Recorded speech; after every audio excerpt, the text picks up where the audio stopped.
What's going on, Raider Nation, and welcome back to the Raider Critique. I'm Raider Gunn, and yeah, that's right, baby.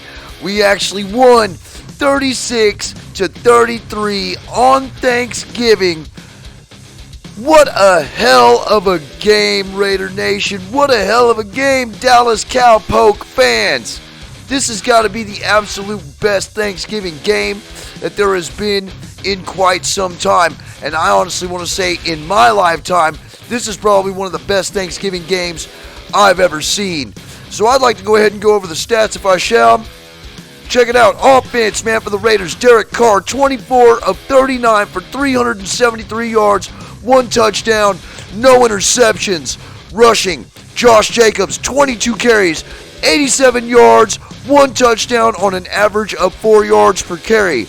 Kenyon Drake, 7 carries, 25 yards, 3.6 yards on the average. Derek Carr can actually run the ball, Raider Nation. 2 carries, 21 yards, averaging 10.5 yards a carry. Marcus Mariota made an appearance in the game. 2 carries for 4 yards, 1 touchdown. His average was 2. Zay Jones, 1 carry, 4 yards on a jet sweep. And Hunter Renfrow, 1 carry, 2 yards on a jet sweep. Receiving, Hunter Renfrow, 8 receptions, 134 yards on 9 targets. Man, what a hell of a game. And Deshaun Jackson showed up without fumbling the ball this time. 3 receptions, 102 yards, 1 touchdown on 4 targets. Zay Jones, 5 receptions, 59 yards on 7 targets. Darren Waller, who actually went out of the game with a bone bruise in his knee, 2 receptions, 33 yards on 5 targets. Josh Jacobs, 2 receptions, 25 yards on 4 targets. Bryan Edwards, 1 reception for 12 yards on 1 target. Kenyon Drake, 2 receptions, 5 yards on 2 targets. Foster Moreau, 1 reception, 3 yards on 5 targets. And then Daniel Helm, well, he was targeted once. That was in the end zone. He missed it. Fumbles. Derek Carr had a fumble, but he didn't lose this one. Interceptions, we didn't have any, and neither did they. Jonathan Hankins had 1 pass deflection, and my boy, Desmond Trufant, the dude I have been pulling for ever since he got on the team, finally made his way out onto the field, and he made a difference with his 1 pass deflection and also the tackles that he made. Defense, Jonathan Abram, leading tackler of this game, 7 tackles, 3 assists. Casey Hayward, who, by the way, was getting used like yesterday's toilet paper, 5 tackles, 1 assist. Corey Littleton, 5 tackles, 4 assists. Brandon Facion, 5 tackles, 1 assist. Nate Hobbs, 4 tackles. Solomon Thomas, 3 tackles, 1 assist. 1 of those was for a loss. Jonathan Hankins, 2 tackles, 1 assist. Denzel Perryman, 2 tackles, 5 assists. Yannick Ngakoue showed up again this game. 2 tackles, no assist. 1 of those was a sack. KJ Wright, 1 tackle, 3 assists. Dolan Levitt, 1 tackle. Trayvon Moehrig, one of the best safeties in the game right now. 1 tackle, 3 assists. Damian Square, 1 assist. Quentin Jefferson, 2 assists. Markel Lee has goose eggs. Max Crosby, 1 assist. Cleveland Farrell, goose eggs across the board. Now we're going to go to special teams. Daniel Carlson, man, 5 for 5 on field goals, 56 being his long, 3 for 3 on extra points, and also the game-winning field goal in overtime for DC number 2. AJ Cole, 5 punts, 48.6 yards. 4 of those punts were inside the 20, and his longest was 68 yards. Punt returns, Hunter Renfrow, 3 returns for 11.3 on the average, 21 being his long. Wow, Raider Nation, this was a hell of a game. And if we want to go over to the Cowboys, the Cowboys did extremely well as well. Dak Prescott, 32 completions on 47 attempts, 375 yards, 2 touchdowns, no interceptions. Sorry about that. One of my keys to the game, which happened to be stopping the run, 10 carries, 36 yards for Tony Pollard at a 3.6 average, and Ezekiel Elliott, 9 carries for 25 yards, 1 touchdown. Dak Prescott also got in the mix with 1 carry and 3 yards. Now here is what I didn't expect with both of their receivers being out, CeeDee Lamb and Amari Cooper. Michael Gallup had 5 receptions for 106 yards on 8 targets. Ced Wilson, 7 receptions, 104 yards on 10 targets. Noah Brown, 6 receptions, 53 yards on 9 targets. Dalton Schultz, who actually I was quite impressed with, 3 receptions, 46 yards, a touchdown on 7 targets. Tony Pollard, 4 receptions for 32 yards. He was targeted 4 times. Ezekiel Elliott, 6 receptions, 24 yards on 8 targets. And Sean McKeon, 1 target, 10 yards, 1 touchdown on 1 target. Interceptions, like I said, they didn't have any, but Jaron Kearse had 2 pass deflections. Their defense, well, there was quite a few notables in here. You know what I mean? Jordan Lewis had a sack. Micah Parsons had a sack and 2 tackles for a loss. That guy is an absolute beast. I couldn't remember his name during the last podcast that I had with Raider Raw. Well, that was the dude I was looking for, man. Micah Parsons. And really, the rest is history. Greg Zuerlein went 2 for 3 on field goals. 45 was his long. He missed an extra point on 2 attempts. And he honestly didn't get, it says that he didn't get any points here. I don't know what the hell that means. Punting, Brian Anger. We made them punt 7 times. 55 was his average, 60 was his long, and 2 were inside the 20. Tony Pollard, now this was kickoff returns, 3 returns, averaging 43 yards. He had a touchdown. His longest return was 100 yards. And then Ced Wilson had 2 punt returns on an 8-yard average, and his longest return was 14 yards. Now what can I say here, Raider Nation? Except for the fact that, well, the referees did throw an equivalent in between both teams, 14 flags each, over 300 yards in penalties. Man, these referees are getting so flag happy it's not even funny. But I don't want to hear from any Cowboys fans about how the referees screwed them because Gene Statutory Rape raped us with that index card last time we played, y'all, and you get every single flag that you deserve. The player of the game for the Dallas Cowboys was obviously that cornerback who had the pass interference call toward the end of the game, putting us in range for Daniel Carlson to kick it through the uprights to win the game in overtime. This was a wonderful game. This was a standout game that we needed, Raider Nation. We needed this win, and the team showed up. Now, I've got a lot to say about guys like Deshaun Jackson and Josh Jacobs and Kenyon Drake and Hunter Renfrow, but man, nobody tops anything. Remember, my 3 keys were stop the run. Number 2, man, honestly, I don't even remember my keys to the game. But I do know that we needed to stop the run. And number 2, we definitely needed to get the offense going early. Number 3 was start Marcus Mariota. Well, we didn't start Marcus Mariota. Instead, they gave the reins to Derek Carr, who was absolutely making me shut the fuck up. And a lot of us other YouTubers and podcasters out there just basically zipping our lips because Derek Carr basically took control of this game, and he definitely deserves the player of the game this week. Now, I'm eating crow. I'm sure there's a lot of other people out there kicking themselves in the ass for doubting this man. I know I am. I have a lot of love for this quarterback. I have a lot of love for him.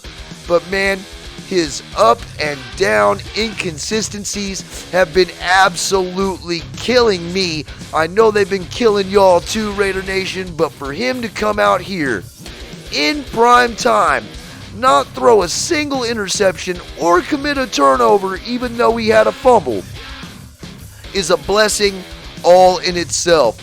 And Derek Carr, I would like to be the first to say that I am sorry for ever doubting you. I'm eating crow. I know you probably don't like me, but hey, it is what it is. It amazes me because I know how I am, okay, about what constructive criticism can do to a player. And this dude was hearing it all week long after that shellacking we took by the Bengals. And to the point to where I even went on Tecmo Super Bowl and yanked his punk ass out of the game and put in Marcus Mariota just to make sure that I would get the win. Well, honestly, man, I'm sorry. I'm sorry that I ever doubted you. I just wish that you weren't so damn inconsistent. For the last 3 games, you haven't shown up. Although you are 5-0 every time you throw over 300 yards, but you were also 0-5 every time that you don't throw over 300 yards. The offensive line did an okay job. You only made it to the ground with the ball twice. So that I can at least pat the offensive line on the back. Andre James, the center, had a flag thrown at him just for picking his head up. That was not a false start. I don't know what the hell they're talking about.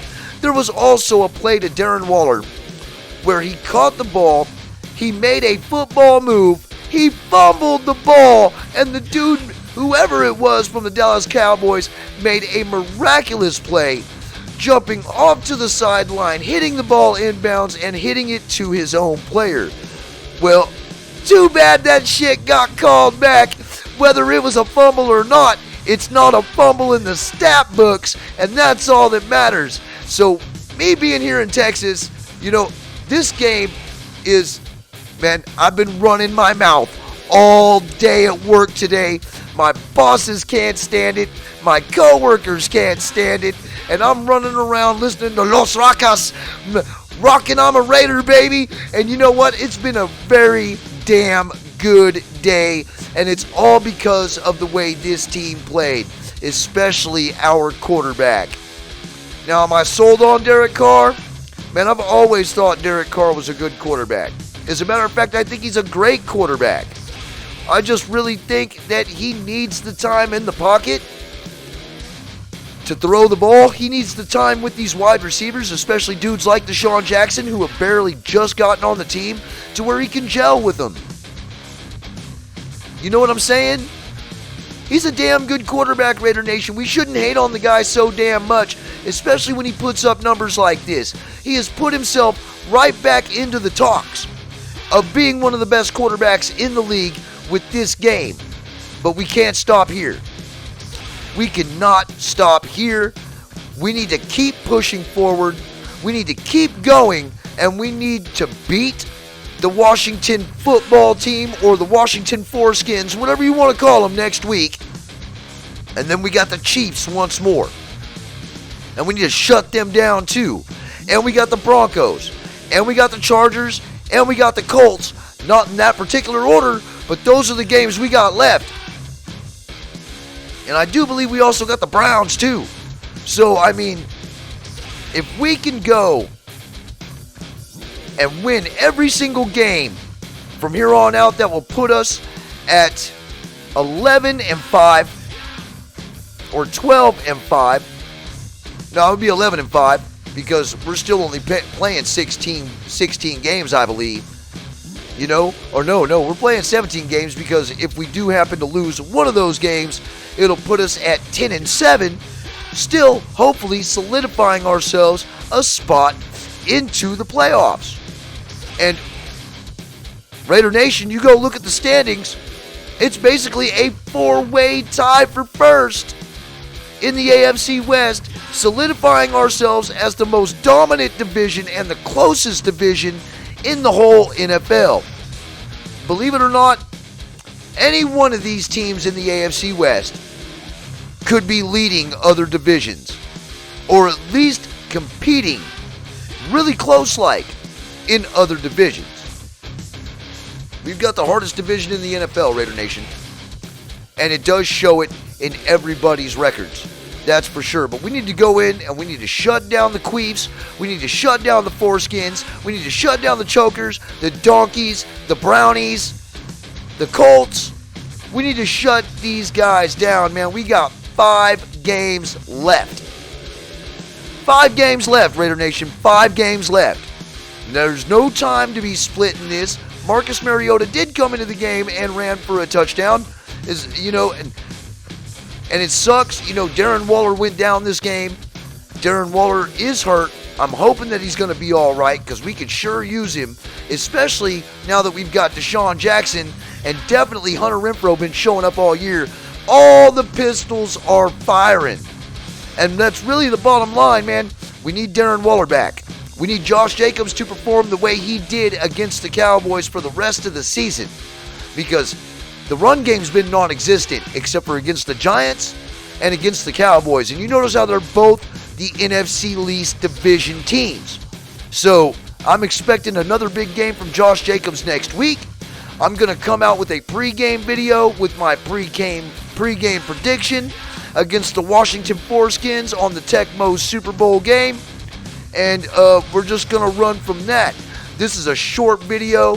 I've got one more episode that I am doing for the John Gruden Email Chronicles. That's going to be with Raiders Scream. And then we're going to do a finale for the John Gruden Email Chronicles with everybody who was involved in this segment together on StreamYard. I'm thinking roughly in between the 2nd to 3rd week of December, right before Christmas. So please stay tuned for that. And everybody, please, if you haven't already, like, subscribe, and hit that bell for notifications for more Raider content and also the John Gruden Email Chronicle content right down here at the bottom. Go check out all the other YouTubers, man. Go check out Docs with the Graphic Raider podcast, where, hey, all the views on that podcast are extremely graphic. Check out my homeboy and our fellow brother, Captain Jack Rackham, at his channel on YouTube. You can also hit up Murph, Mosh, and Swag Jeff on Raiders Fan Radio, which is normally where you find me in the chat room, hanging out, being a clown, and just basically having a great time, because everybody knows it's the lighter journey into the dark side. And whatever happens in Vegas started in Oakland, man. And that's what I'm talking about. Go out there and support all your Raider content makers, man. OG, Spotlight Raiders Talk, man, they've all got really good shows, man. Hammer, they've all got really good shows, and they all deserve all the views and all the publicity they can possibly get for coming out and giving us extremely good content with everything they've been doing the past couple seasons. Man, show your Raider brothers some absolute love and go like their channels and go subscribe to them. And if there's a way, and if they've got it, man, go be a member. Go check them all out, man. You know what I'm saying? I'm not going to ask you to become a member here. I am actually pleased just to have all of you show up and check out my content. As a matter of fact, man, it's great to be here. It really is. And it's definitely great to be a Raider this week. It's so up and down. This team could actually cause us a heart attack, but I'm here for the long haul, baby. I'm going to be here all season long. I'm not going to miss another week, regardless on how bad we lose or matter how dominating we win. So anyway, this is the Raider Critique. I'm Raider Riot Gun, and this episode is absolutely over.